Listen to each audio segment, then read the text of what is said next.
Presiden Joko Widodo melantik dua menteri, yakni Menteri Investasi Bahlil Lahadalia dan Menteri Riset Teknologi, Pendidikan dan Kebudayaan Nadiem Anwar Makarim sore tadi. Selain itu Presiden juga melantik Kepala Badan Riset dan Inovasi Nasional atau BRIN Laksana Trihandoko serta Dewan Pengawas KPK Indrianto Seno Aji. Apakah ini akan menjadi reshuffle terakhir di era pemerintahan Jokowi?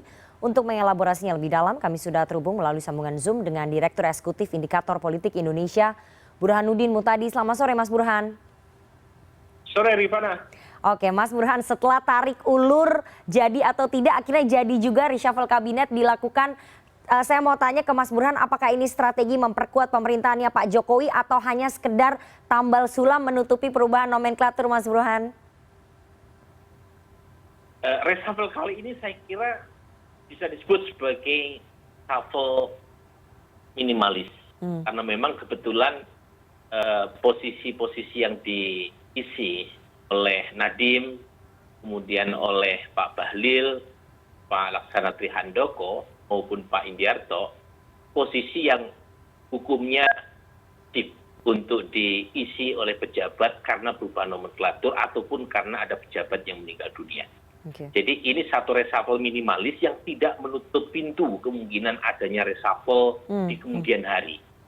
Terutama posisi-posisi lain terkait dengan keinginan bertambahnya skuad kabinet baru, terutama dari menteri yang berasal dari PAN.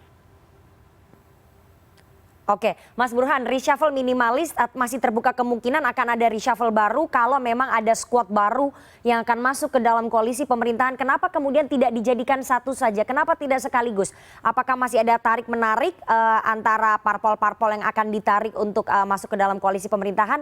Negosiasinya belum selesai sehingga reshuffle mini dulu yang dilakukan baru nanti ada reshuffle besar-besaran?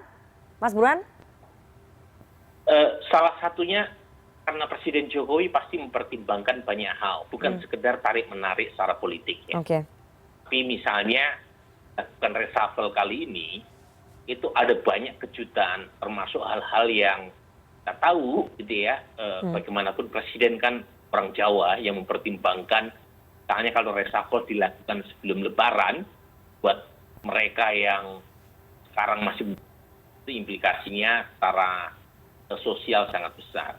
Kalau yang sekarang kan tidak ada implikasinya sama sekali karena kebetulan posisi Pak Nadiem memang sudah seharusnya menjabat posisi kementerian yang digabung. Kemudian posisi Pak Bahlil naik kelas statusnya karena memang kita tahu Kementerian Investasi sudah dinaikkan kelasnya. Jadi tidak menggantikan siapapun, termasuk juga Trihandoko maupun Pak Indrianto yang menggantikan posisi anggota Dewas yang sudah meninggal dunia.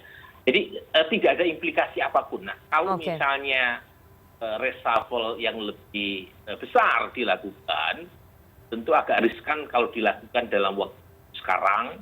Saat yang sama posisi reshuffle terakhir kan belum lama ya, yaitu bulan Desember yang lalu. Tetapi saya ingin mengatakan sepertinya ini bukan reshuffle yang terakhir dilakukan oleh Presiden Jokowi. Dan reshuffle ini sekali lagi menegaskan posisi Presiden Jokowi yang tidak alergi terhadap reshuffle. Jadi reshuffle bukan sesuatu yang patut untuk ditakuti, gitu ya. Tentu menakutkan buat kementerian yang diganti, tetapi ini menjadi sesuatu hal yang menjadi karakteristik Presiden Jokowi yang melakukan reshuffle kapanpun kalau dia merasa. Oke, artinya sinyal-sinyal kepada para pembantu presiden untuk bekerja lebih baik lagi. Kalau tidak, presiden tidak alergi untuk mengganti mereka. Begitu kira-kira ya, Mas Burhan. Tapi saya mau menyoroti dua nama yang dilantik hari ini. Meskipun dua nama tersebut adalah nama yang sudah ada di kabinet, Nadiem Makarim dan juga Bahlil Lahadalia. Tapi kemarin sempat ada spekulasi bahwa bukan mereka sebetulnya yang akan menduduki posisi sebagai Menteri Investasi dan juga Mendikbudristek. Nah, saya mau tanya ke Mas Burhan, apakah kemudian terpilihnya Nadiem dan juga terpilihnya Bahlil ini memenuhi syarat kompetensi di pos kementerian tersebut atau memang ada unsur subjektivitas presiden kepada dua orang ini? Sebenarnya subjektivitas itu tidak terelakkan karena bagaimanapun Presiden Jokowi pasti punya preferensi secara personal.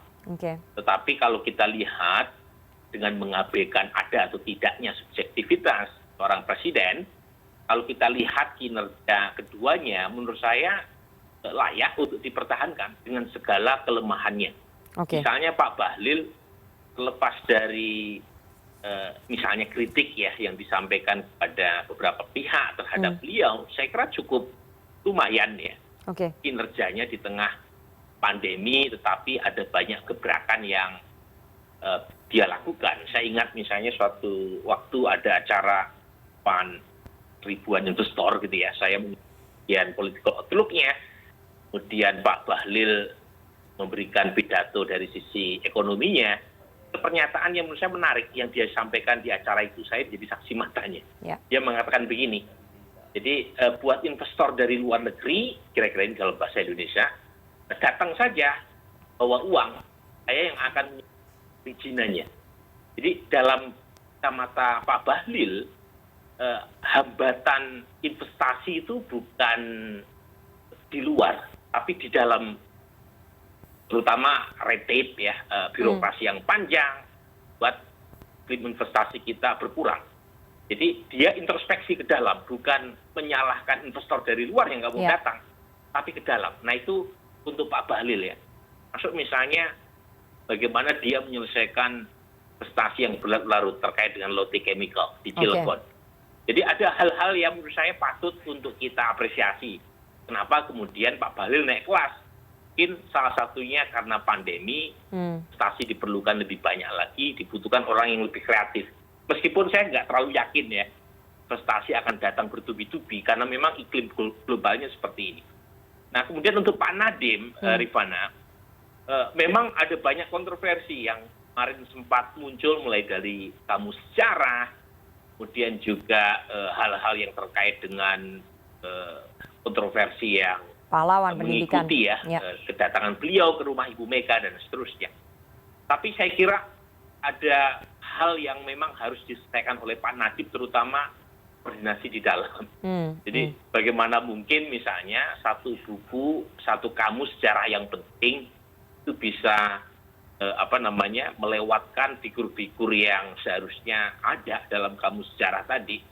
Nah ini tentu jadi isu terutama ke dalam internal Kementerian Pendidikan dan Kebudayaan, apalagi setelah digabung dengan Tekdikti.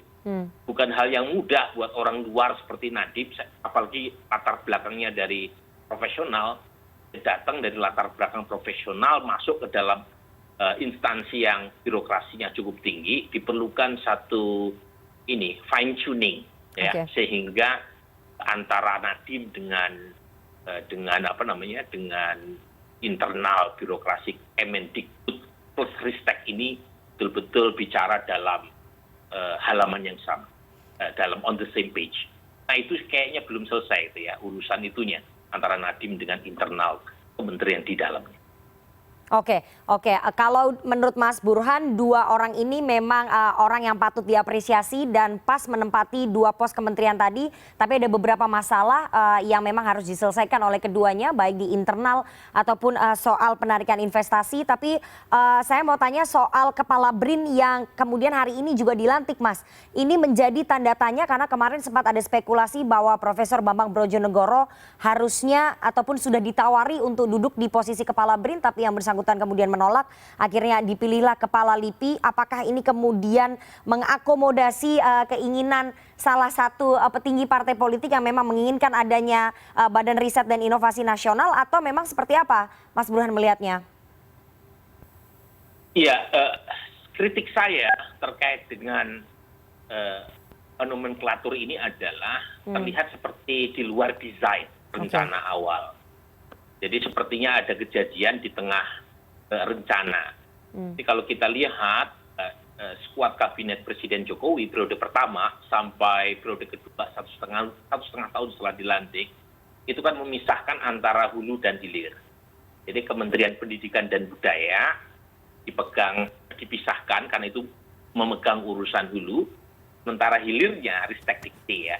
Nah kemudian kan ada perkembangan mutakhir terutama adalah pasca pandemi, di mana Kementerian Investasi dinaikkan kelasnya dan itu punya implikasi terkait dengan jumlah maksimal kementerian yang dipatok oleh Undang-Undang Nomor 39 tahun 2008. Dan karena melebihi dari jumlah maksimal harus ada yang dikorbankan. Nah, yang dikorbankan adalah kementerian yang saja tidak punya implikasi politik luas, yaitu Kementerian Pendidikan dan Kementerian Ristek Dikti yang kebetulan dua-duanya bukan orang partai. Nah, menjadi isu ketika BRIN itu menjadi badan tersendiri. Kita tahu memang PDI Perjuangan itu punya semacam ambisi ya, punya semacam visi, punya semacam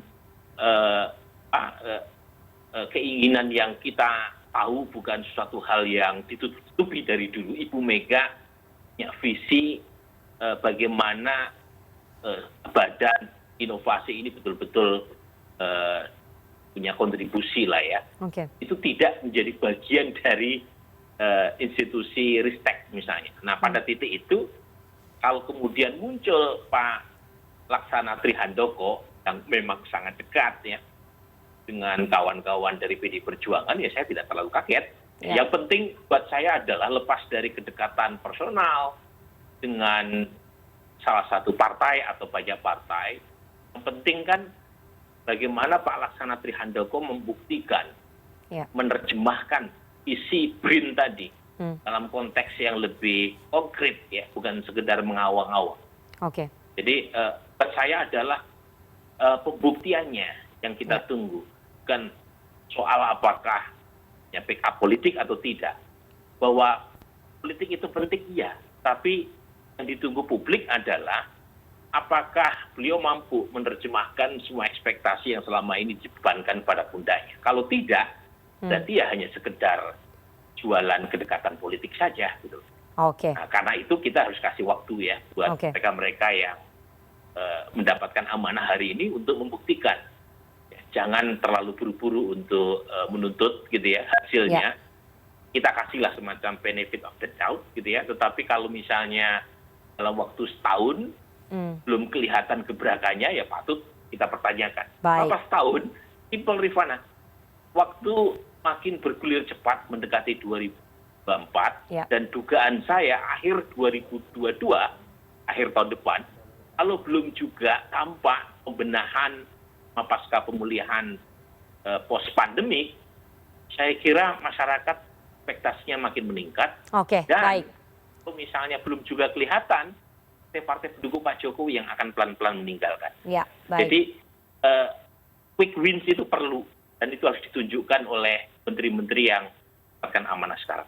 Baik. Kita tunggu nanti bagaimana kinerja dan juga sepak terjang dari mereka-mereka yang dilantik hari ini. Kita nanti bisa berikan kritik setelah 1 tahun seperti yang tadi disebutkan oleh Mas Burhanuddin. Tapi kita juga lihat bagaimana konstelasi politik beberapa waktu ke depan. Apakah akan ada reshuffle besar-besaran seperti yang tadi diprediksi oleh Direktur Eksekutif Indikator Politik Indonesia Burhanuddin Muhtadi. Kita tunggu saja. Terima kasih sekali Mas Burhan atas waktunya kepada CNN Indonesia Newsroom sore hari ini. Sehat selalu Mas.